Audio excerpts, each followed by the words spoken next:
बताऊं, ये कहानी मेरे खुद के गांव की है। बड़े बुजुर्गों से हमने इसे बचपन से सुना था। कहानी वही है जो कही गई हो या सुनी गई हो। सच्चाई कहानी में कितनी है, ये आपके अपने विवेक और तर्क पर निर्भर करता है। मेरा बड़े बुजुर्गों की कहानियों पर 100% भरोसा और उम्मीद है, और मुझे उम्मीद है कि आपको भी ये सच्ची घटना पर आधारित कहानी पसंद आएगी। तो आगे जानने के लिए सुनते हैं कहानी भेड़िए और वैशाली की। लगता है आज गांव में फिर से बाढ़ आने वाली है। अरे ऐसा मत कहो, हो सकता है कि ये बारिश कुछ ही देर की हो। वैसे भी चांद रात है, और चांद रात में कहाँ बारिश चलती है। गजेंद्र ने कहा, हाँ सही कह रहे हो तुम। वैसे भी आजकल भेड़ियों की आवाज़ कुछ ज़्यादा ही आने लगी है, और जैसे इनकी आवाज़ आती है मुझे तो डर लगता है। दिल ही दिल में मुझे घबराहट होने लगती है कि ना जाने अब आगे क्या होगा। भैरव ने कहा, अरे कुछ नहीं होगा, तुम बस बाहर कोई भी सोना मत। बच्चों को खास तौर से उनको अंदर ही सुलाना, और हो सके तो खिड़की के पास ही कोई मत सोना। बच्चों का खास ध्यान रखो। अभी वैसे भी तुम्हारी बेटी छोटी है, और बाकी बेटा तो समझदार है ही। अगर कुछ गलत होता है तो वो तुरंत चीख पड़ेगा। दोनों दोस्त हंसते हुए अपने अपने घर की ओर चल दिए। चंदनपुर ऐसा गांव था जहां पर नर भेड़ियों का राज चलता था। दरअसल गांव था तो इंसानों का, लेकिन उसके आसपास के जंगलों में शासन था नर भेड़ियों का। नर भेड़ियों का अपना एक अलग समूह था। कहते हैं जिस तरह इंसान के खानदान होते हैं, इसी तरह उनका भी खानदान चला आ रहा था। कई बुजुर्ग लोगों ने उनके बारे में बहुत पहले से बता रखा था कि उनसे बचने के उपाय क्या क्या हैं। उनके बारे में खास बात ये भी थी कि उनके आने का समय भी तय होता है। दीपावली आने से पहले अक्टूबर, सितंबर और नवंबर के महीने में इनका प्रकोप बढ़ जाता था। इन 3 महीनों में लगातार छोटे बच्चों की हत्याएं और उनका शिकार नर भेड़िया किया करते थे। गजेंद्र और भैरव गांव के सरपंचों में दोनों प्रमुख थे, और दोनों ही अभी कुछ साल पहले ही शादी करके लाए थे, और बच्चे भी छोटे छोटे थे। गजेंद्र दादा के बच्चे अभी बहुत छोटे थे। एक की उम्र 10 साल थी और एक 8 साल का था। एक नवजात शिशु का अपहरण करना, उसको खा जाना, ये तो एक साधारण भेड़िए का शिकार होता ही है। लेकिन नर भेड़िया औरतों का शिकार भी करते हैं। औरतों के साथ अक्सर शारीरिक संबंध बनाकर उनसे बच्चे पैदा भी किया करते थे। अगर वो उनका समूह छोड़ने की कोशिश करती है तो उसको वह मार भी डालते थे। गांव में बस एक ही बूढ़ी काकी थी जिन्हें उनके बारे में ये कहानी थी। दरअसल जब वो छोटी थी तो काफी सुंदर थी। नर भेड़ियों की नज़र में वो एक शिकार की थी। एक बार उसे भी उठाकर ले गए थे। तब उसने आग जलाकर मशाल से उनका सामना किया था और उनके चंगुल से भाग निकली थी। उसको भी किडनैप किया गया था। नर भेड़िया को आग से खत्म नहीं किया जा सकता था, वरना उस रात दादी भी गायब न होती। बहरहाल जब वो बचकर लौटी तो उनकी शादी हो गई। लेकिन नर भेड़ियों को उनसे बदला लेना था, तो जैसे ही दादी के बच्चे होते थे, नर भेड़िया आकर उन्हें मार डालते थे और ले जाते थे। धीरे धीरे दादी की उम्र बढ़ती चली गई, साथ में उनके पति की भी मृत्यु हो गई। लेकिन गांव वाले उन्हें अपनी दादी माँ कहते थे, इसीलिए सब उनका मिलकर ख्याल रखते थे। दादी हमेशा ही नर भेड़ियों से बेटियों की रक्षा करने के लिए ज्यादा जोर देती थी। गजेंद्र और भैरव चाहते थे कि बड़े होकर उनमें रिश्तेदारी हो जाए। आखिरकार उन दोनों की दोस्ती भी बहुत गहरी थी। दोनों दोस्त रात के समय बात करके अपने अपने घरों के भीतर जा रहे थे, पर ना जाने क्यों आज प्रकृति कुछ अजीब ही रंग रूप दिखा रही थी। गांव में बारिश थम चुकी थी। न जाने क्यों अचानक से मौसम खुश्क हो गया था। आसमान पर चांद दिखने लगा था। चांद की चांदनी पेड़ों से छनकर गांव की जमीन पर पड़ रही थी। गांव में जहां तहां मशालें लगी हुई थीं। एक साधारण भेड़िए का आना गांव में मुश्किल था, लेकिन नर भेड़िया कभी भी मशाल से डरता नहीं था। गांव सन्नाटे में डूबा हुआ था। रात का गहरा अंधेरा चारों ओर फैल चुका था, और घने जंगल की सीमाओं पर हवाओं की सरसराहट सुनाई दे रही थी। अब लग रहा था समय जैसे थम सा गया था। यहाँ के लोग दिन में अपने खेतों में काम करते और रात होते ही अपने घरों में दुबक जाते। जंगल के पास जाने की तो बात ही कौन कहे। कोई गलती से कोई गलती से भी उस ओर पैर नहीं बढ़ाता।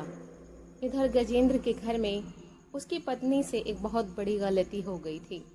दरअसल उसने नींद में ही जैसे ही गजेंद्र के लिए दरवाज़ा खोला था, उसने अपनी बेटी को खिड़की के पास सुला दिया। उसे याद ही नहीं रहा कि आज की रात, पूर्णमासी की रात, बिल्कुल भी बच्चे को खिड़की के पास सुलाया नहीं जाना चाहिए, क्योंकि रात में नर भेड़िया आकर उन्हें उठाकर ले जाता था।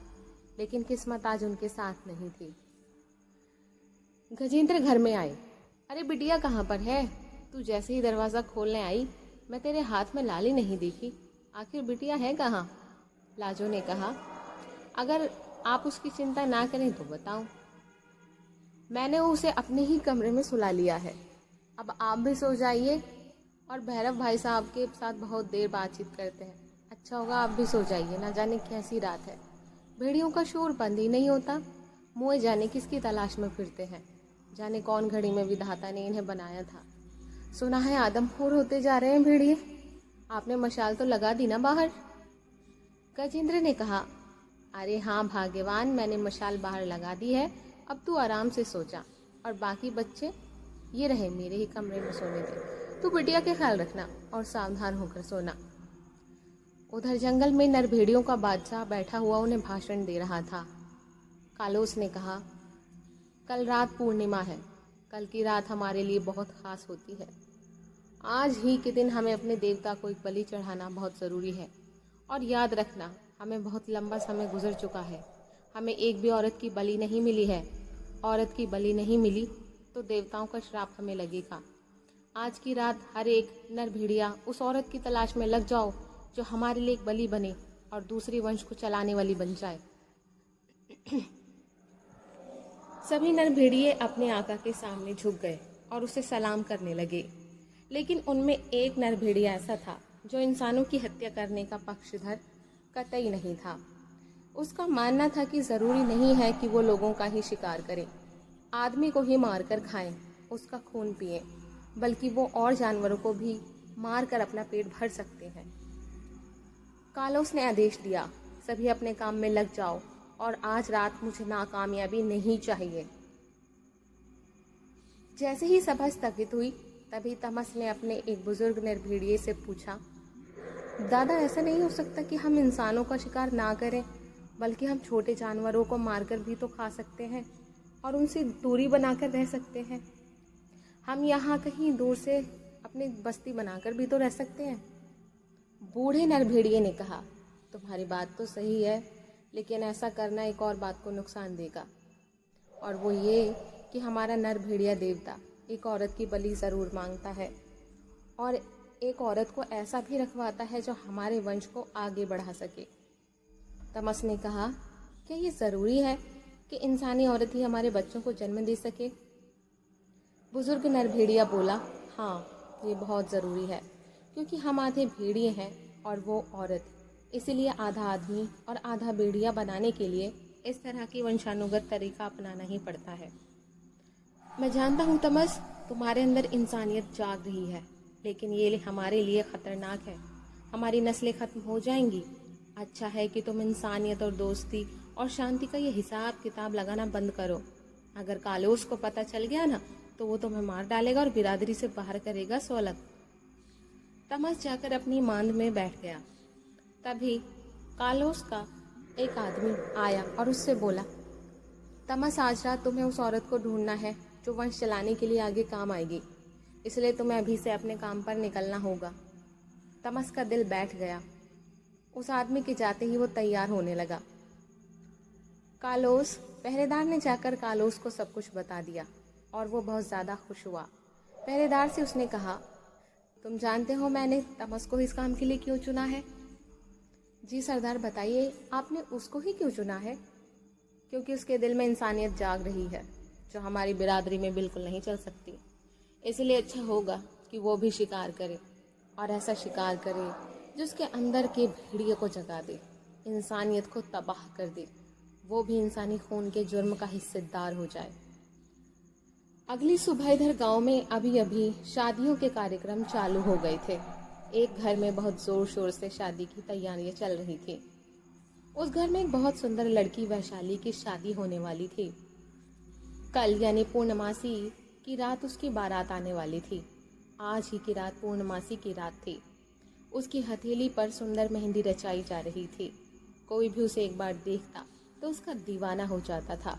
गोरे गोरे शरीर वाली, लंबे सुनहरे बाल, आंखें कजरारी, कानों में चमकते सोने के बाले थे, नाक में सोने की गोल कुंडी नुमा बाली, तीखी नाक, होंठ जैसे रात की रानी का गुलाबी फूल।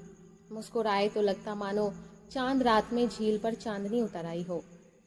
उसकी शादी पड़ोस के गांव में विभोर सिंह से तय हुई थी, जो उस पर जान वारता था। वो लोग सभी विवाह से सजे और खिलखिलाते घर में थे। उसकी सखियां उससे छेड़ रही थीं। एक सहेली बोली, क्यों जी, तुझे तो बड़ी लाज आ रही है और मन में धीरे धीरे मीठे मीठे लड्डू फूट रहे हैं।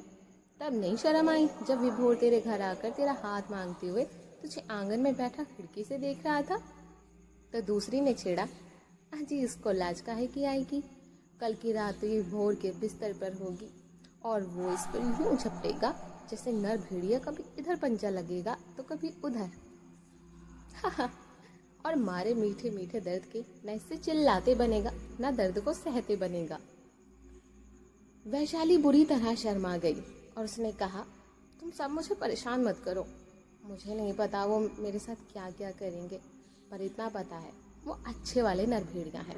तुम लोगों की तरह नहीं कि अभी से मेरी जान के लिए खून की प्यासी बनी हुई हो।